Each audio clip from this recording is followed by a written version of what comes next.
wonderful, renowned physician. You might be familiar with him from the movie What the Health and They're Trying to Kill Us. He's in that film as well. But let me tell you a little bit about Dr. Mills. Earning his medical degree at Stanford University School of Medicine and completing his internal medicine residency at Georgetown University Hospital, Dr. Milton Mills practices critical care in the Washington, D.C. metro area. Dr. Mills has served previously as Associate Director of Preventive Medicine and as a member of the National Advisory Board for Physicians Committee for Responsible Medicine. He has been a major contributor to position papers presented by PCRM, which is Physicians Committee for Responsible Medicine, to the United States Department of Agriculture regarding dietary guidelines for Americans, and has been the lead plaintiff in the PCRM's class action lawsuit that asked for warning labels on milk. Has also published several research journal articles dealing with racial bias in federal nutrition policy. He frequently donates his time practicing at free medical clinics and travels widely speaking at hospitals, churches, and community events like this throughout the country and abroad. He was featured in the attention-getting documentary film, What the Health, and They're Trying to Kill Us. So without further ado, thank you for your patience, Dr. Milton Mills. Trying to get my little timer clock out because they tell me there's a trap door into here, and if I go too long, it's going and I'm done. I am really thrilled to be here in Charlotte for a variety of reasons, not the least of which is you guys have some great vegan restaurants here. It's like really awesome. I'm always thrilled and happy to be asked to come and talk about the benefits of being plant-based, because that is my entire reason for going into medicine. Because when I realized that we as humans really were meant to be plant-based, and that by adopting the plant-based diet, we could avoid most of the chronic problems and chronic diseases that afflict Americans, I'm like, I got to get this message out. I have to help people understand that they don't have to slowly fall apart as they age. They don't have to give up their health and their vitality and their ability to interact with their loved ones. And most importantly, we don't have to lose people before their time. And, you know, when you start talking about diet, one of the things that people often think about is, yeah, doc, but I like. I know that feeling because when I first became aware of how important it was to change our diet to one that is more appropriate for our physiology, I had the same feeling. I'm like, I can't live without a hamburger. You know, I really like fried chicken. Basically, God told me, look, you need to get off that stuff, especially if you want to have a better relationship with me. And at that point, I really didn't have much of a choice. Well, I had a choice, but from my standpoint, if the choice is between, you know, a piece of food and having a better relationship with God, that isn't a choice. I mean, I always want to have a better relationship with God. And then once I did change my diet, I immediately started feeling better. I had more energy. My mind was clearer. I stopped getting colds. Acne cleared up. I was a teenager. And I'm like, oh my goodness, this really is the truth, and it really does work. And so I decided I'm going to dedicate my life to helping people understand just how important it is for us to change our diet. And everything I've learned since then has simply added to that knowledge base and the conviction of helping people to understand just how powerful diet change is. And the other thing that I discovered after I changed my diet was that feeling I had that I couldn't live without something, it was an addiction. You know, when we think about addiction, we always want to talk about alcoholics or heroin addicts or people who smoke crack, but you have not seen addiction until you try to take a piece of chicken from somebody, okay? Those people will cut you. Once I actually stopped eating dead flesh, not only did I no longer desire it, it actually began to see what it smelled like. And it smells like exactly what it is, dead rotting tissue. And I became horrified that I spent 16 years of my life making my body a graveyard. I see people all the time in the hospital and they're like, why did this happen to me? Why am I getting sick? Because you are putting rotting tissue in your body. You are eating death. You're killing yourself slowly, day after day after day. And we don't have to do that. And once you break a habit, you break a habit. So I'm going to ask a question I often ask at lectures I give. How many of the people here right now are in relationships? Raise your hands, please. Good, just about everybody. Now, how many of you are in relationship with the very first person you fell in love with? Nobody. Well, okay, we got one lucky lady back there. All right, you get the gold star. But most of us fell in love with someone once, thought we couldn't live unless we were breathing in the air that person exhaled, and then that person did something stupid. And we're like, why am I with this fool? And we kick them to the curb, and we learn to love someone else, and we probably love them better than we love the idiot. Well, just like you did that with that person, you can do it with your diet. Once you come to love a diet that is good for you and healthy for you, trust me, nothing's better. Because that when you sit down to eat, you know that you are building up your body. You are affirming your life. You're improving your health, and you're actually helping the planet. And then most importantly, you're not visiting unnecessary pain and suffering on other innocent creatures. I actually like to start with two passages from the book of Isaiah. They're prophecies about the Messiah, but I feel like this is my commission from God too. The first is from Isaiah 52, verse 7. It says, how beautiful upon the mountain are the feet of him that bringeth good tidings, and publisheth peace, that bringeth tidings of good. And then there's 61, verse 1. The Spirit of the Lord God is upon me, because the Lord has anointed me to preach good tidings to the poor.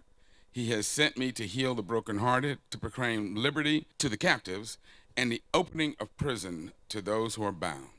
And I'm going to tell you about 4 people whose lives were dramatically changed by changing their diet. And you'll see why I love these scriptures, because when people do embrace that diet, it's like they are released from prison. Their eyes are opened, literally, and they receive their health and their life back. And so we're going to start off with a quote from Dr. Mark Hyman. And he said, food is the most powerful drug on the planet. It can improve the expression of thousands of our genes, balance dozens of hormones, optimize tens of thousands of protein networks, reduce inflammation, and optimize your microbiome, your gut flora, with every single bite. It can cure most chronic diseases and prevent them from developing in the first place, I might add. It works faster, better, and cheaper than any drug ever discovered, and the only side effects are good ones: prevention, reversal, and even treatment of the disease, not to mention vibrant health, good skin, fewer wrinkles, and it makes you age backwards. I mean, it's just a win, win, win, win, win. When we do what we are designed to do, it is just amazing what will happen to our health and to our physiology. So I want to start off by talking about a beautiful person by the name of Kathy Vess. I met Kathy back in the mid-90s when I was working in a free clinic in Alexandria. Kathy had really severe diabetes. She had diabetes by the time we began interacting for 17 years. And it had caused her to become completely disabled because she had blockages in her legs that were so severe she couldn't walk for a block without getting cramping and pain that forced her to sit down. She told me that when she got up in the morning and opened her eyes, she'd have to sit on the side of her bed for at least 20 minutes to half an hour in order for her vision to clear enough for her to get up and start trying to get dressed and take care of herself.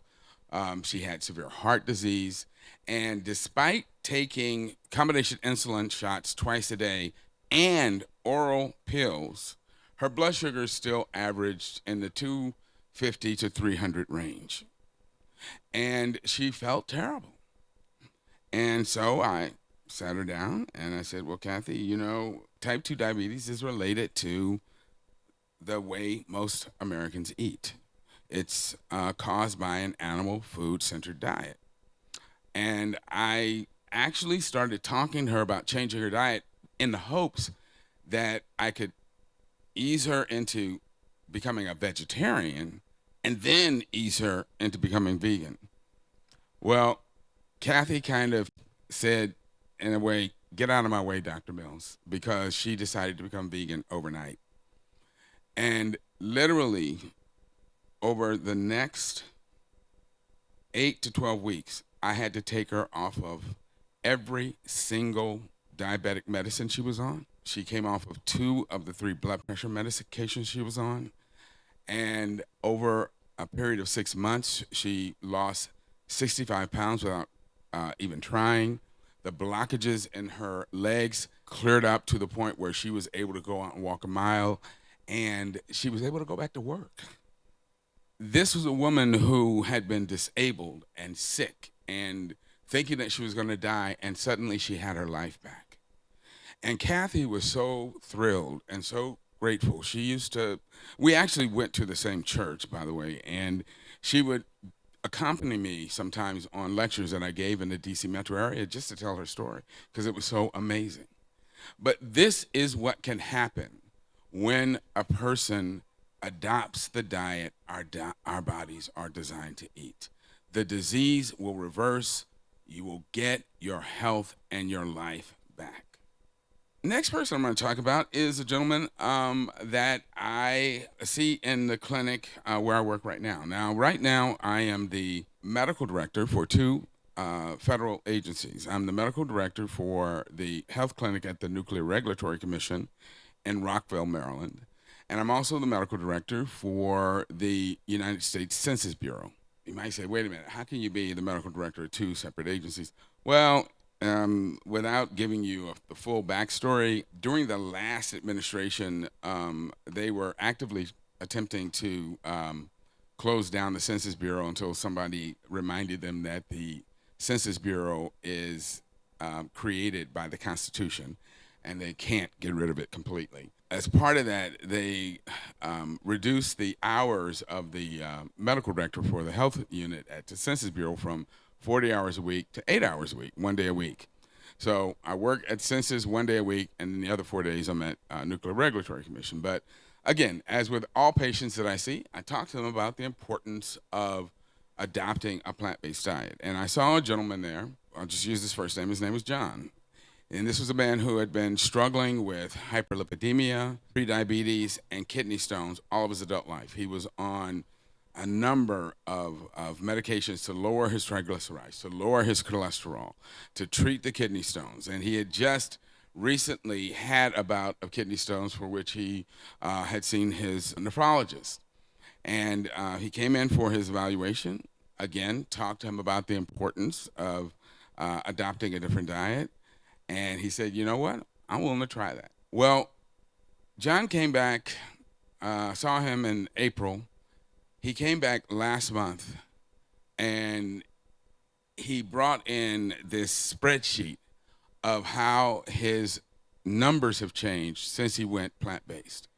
His triglycerides, which have been running in the 200 range, are now normal. His cholesterol had dropped by almost 100 points.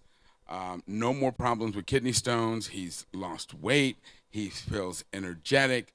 Again, once again, complete turnaround in his health. And he said to me, he said, Dr. Mills, I've been on these medicines for years and they never did anything close to this for me. And so once again, you see the return of health, the banishment of disease by adopting a plant-based diet. Now I want to tell you about Frank Smith. Frank Smith was a gentleman who had a history of IV drug use. He's very open about that. And as a result, Frank had contracted hepatitis C. And over, several years, the hepatitis C caused him that, and he also admits some drinking and other issues. It caused him to develop severe cirrhosis of the liver. And ultimately, that cirrhosis turned into hepatocellular carcinoma. He had liver cancer. He went to Lombardi Center at Georgetown, and they showed him that he had two large tumors in each lobe of his liver. This is in 2013. And they told Frank, they said, look, this is terminal. You've probably got about 6 months. You need to kind of get your affairs in order because you're not going to be here very much longer. Frank realized that he needed to make a huge change in his life. So he went to see a colleague of mine, Dr. Theodore Watkins, who's a vegan physician. Dr. Watkins put him on a strict raw vegan diet. And over the next 8 months, those liver tumors completely regressed. But the story doesn't stop there. And this is the amazing part.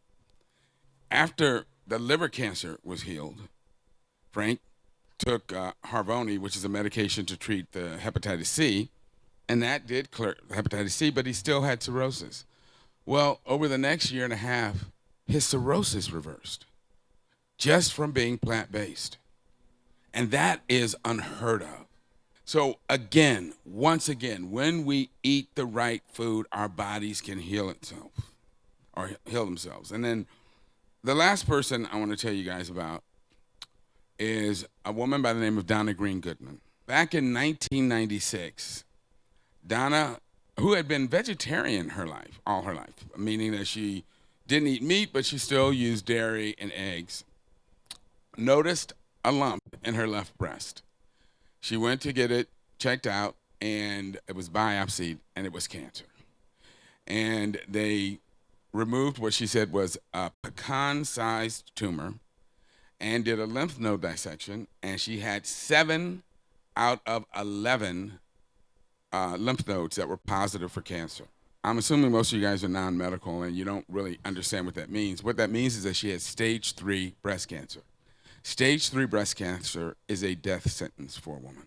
Women are told when they are diagnosed with stage 3 breast cancer is that we will put you on chemotherapy, suppressive therapy, adjuvant, radiation therapy, and we can put the disease at bay for probably 5 years or so. But then it's going to come back. And when it comes back, it's not going to respond to anything, and it's going to kill you. Donna, obviously, she had a young child, and she was a fairly young woman. She didn't want to accept that. She went to see 2 other oncologists, and they told her the same thing. So she, once again, prayed about it and felt that God was telling her, you need to become completely vegan. So she not only eliminated all dairy, all eggs. Donna said she also eliminated chocolate and caffeine. And over the next, again, 7 months, all of her tumor markers went to 0. Now, as I said, stage 3 breast cancer, anticipated survival of 3 to 5 years. This was 1996. Donna is still alive and well and teaching classes. And that is absolutely incredible. I want you guys to understand that plant-based diets are incredibly powerful, and they can treat and reverse disease. Now, since we're talking about breast cancer, I want to mention something that people get really confused about. Because when, I talk to people about their diet, one of the first things they say, well, you can't eat all that soy. It's got all the estrogens in it. Like, I'm just like, OMG. Okay. Number one, they're phytoestrogens, meaning they're plant estrogen-like compounds. It's not estrogen. But you know what? That milk, that yogurt, that ice cream, that cheese you're eating, that's got real estrogen in it. That's got mammalian estrogen in it. That's the stuff that will kill you. That's the stuff that raises your risk for prostate cancer, breast cancer, and other forms of hormone-related cancer, not the phytoestrogens. Study after study after study after study has shown that the phytoestrogens in soy protect women against breast cancer both before and after menopause, before and after diagnosis. And you say, well, wait a minute, how can that be? It's because the plant estrogens will bind to estrogen receptor 1, but they don't activate it. So they actually lower total estrogenic activity and thereby reduce a woman's risk for developing breast cancer in the first place or having a recurrence. And the largest sort of natural experiment in the world that proves that this is true, look at China and Japan. They've been eating soy for centuries. They have lower risk of breast cancer, lower risk of prostate cancer, and oh, by the way, the men are not wearing bras, okay?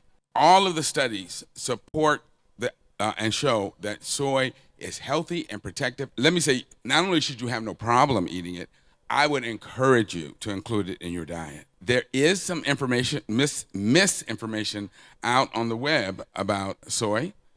A lot of that has been put out by the beef industry because the meat analogs are cutting into their business and they're trying to scare people away from using soy-based products.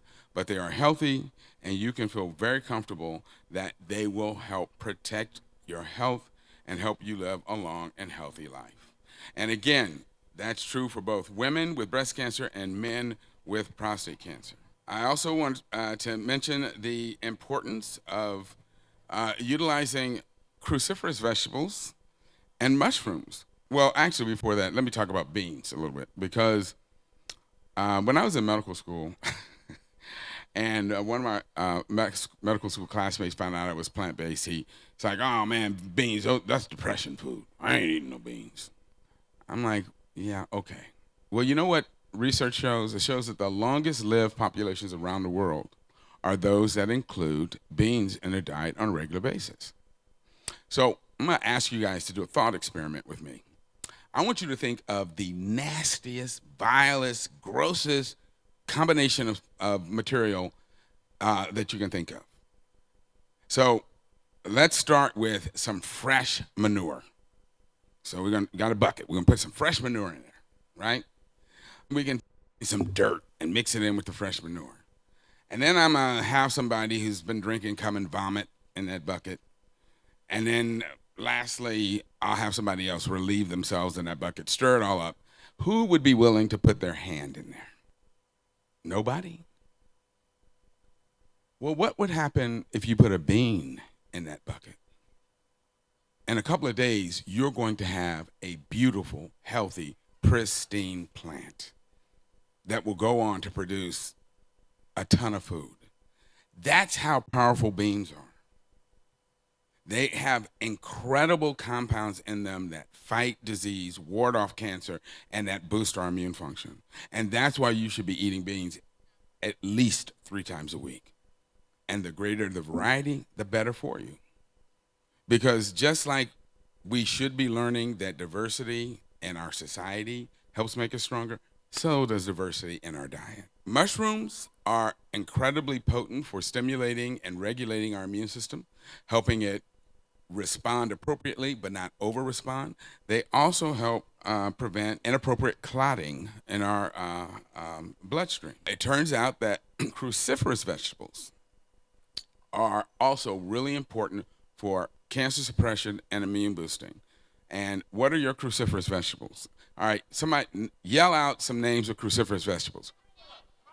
Broccoli, cauliflower, cabbage, Brussels sprouts, kale, bok choy, turnips, chard. Yes, cruciferous vegetables are really amazing because they contain these compounds that are directly cancer suppressive, but they also interact with a receptor in our digestive tract that actually turbocharges our immune cells and make them much more active, much more potent in fighting disease. So you need to be including cruciferous vegetables in your diet all the time, okay? Now, if I say allium vegetables, what am I talking about? Onions, yes. And what else? Garlic, leeks, green onions. Yes, allium vegetables are also incredibly potent in terms of suppressing cancer. And I have a little chart up here says the same garlic dose that will block 80% of cancer cell proliferation had no effect on the proliferation of normal cells. And that's why, again, we need to include as these allium vegetables, cruciferous vegetables in our diet as often as we can every day. If they tell you that you should use, 2 or 3 cloves of garlic, triple it. Okay? Because it will benefit you to no end. I'm going to close by reading this little passage from one of my lectures. It says, why does green calm? Why do we look at flowers or an expanse of lush, verdant foliage and pronounce them beautiful with the warm, contented thrill of someone who feels safe and at home? Perhaps it is because our minds know what our creative cultures have forgotten, that we are creatures of the plants. Our genetic history is entwined with theirs. They beckon us with their siren song of color and fragrance. It is a song made irrepressible and irresistible by our genes, which resonate to the refrain. It is as though our genes recognize in the various colors and myriad scents offerings of support, sustenance, and safekeeping.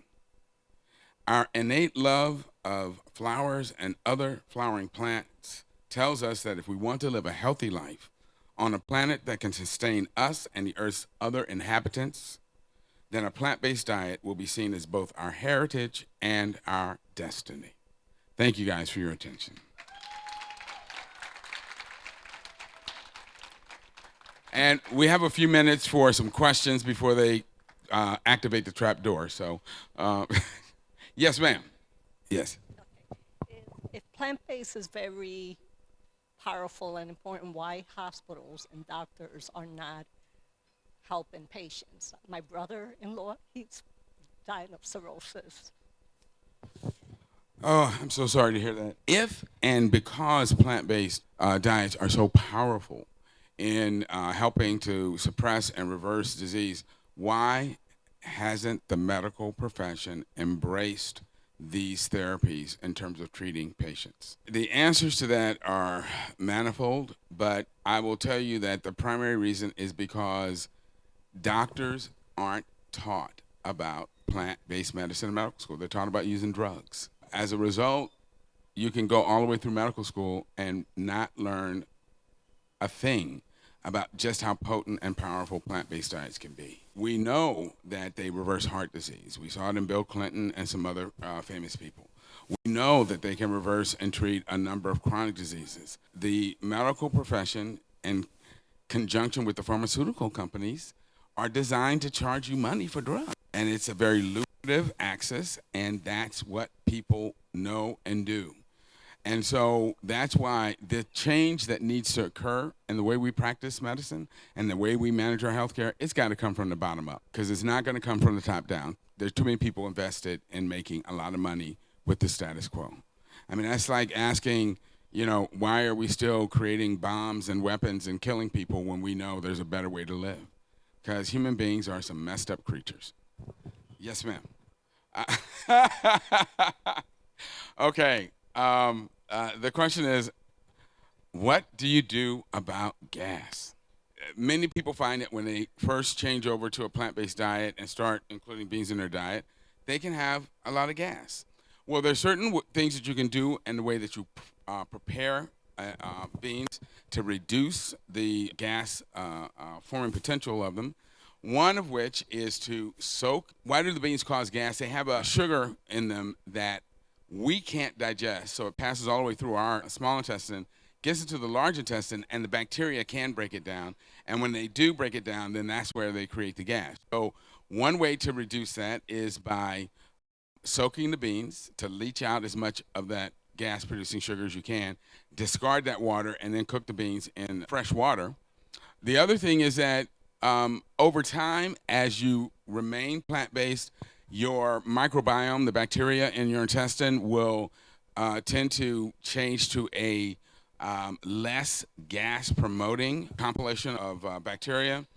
And then there's a compound called BINO, which is an enzyme that can break down some of these plant sugars so that they can be absorbed and eliminated in the urine and don't get to the intestine where the bacteria can have a field day. Gas is a much better problem than a heart attack. That's my little clock telling me they're about to activate the trap door. Yes, ma'am. So we got the question about protein, and that's I mean it's an important question because in the United States and other Western countries we have been completely miseducated about protein. We've been led to believe that in order to get either enough protein or quote unquote high quality protein, you got to get it from animals. And so people say, well, you know, I need some good protein, so I'm going to eat some beef. Think about it, ladies and gentlemen. Did the cow eat meat? So where the heck did the cow get its protein? From plants. All protein is made by plants. No animal can make protein. Any protein you find in animal tissue is recycled plant protein. I have a lecture on YouTube and on my website called Chemistry for Understanding Nutrition, Protein. Please check that lecture out. It explains all of this. All plant proteins are complete. Not only are they good quality, they are better for you than animal protein because animal protein promotes cancer. You're like, wait a minute. If Gary Coleman was here, he'd go, what you talking about, Dr. Mills? If I ask you, what is a natural diet for a cow, an elephant, or a rhino, what would you guys say? Plants, right? Then I'm going to ask you, is there any time in those animals' lives that they eat animal protein? Most people say no. Anybody want to disagree with that? When they're babies. Exactly. And that means that for plant-based animals, when their bodies are exposed to animal protein, they interpret that as a growth signal. The only time plant-based mammals are exposed to animal protein is when they're nursing. And therefore, whenever their body sees animal protein, it interprets it as a signal to grow. But when we as adults are consuming animal protein and our cells start trying to grow, they turn into tumors. And some of those tumors are benign. They're like lipomas or moles or cysts, but a lot of them are cancerous. And a 17-year study looking at tens of thousands of individuals showed that people who ate the most animal protein had a 75% higher risk of dying prematurely and 4 times the cancer of people who did not eat animal protein. Please, animal protein is toxic to your system. It is not healthy. The people who are trying to tell you to eat it are people who are trying to sell you a product. You guys have been wonderful. Thank you.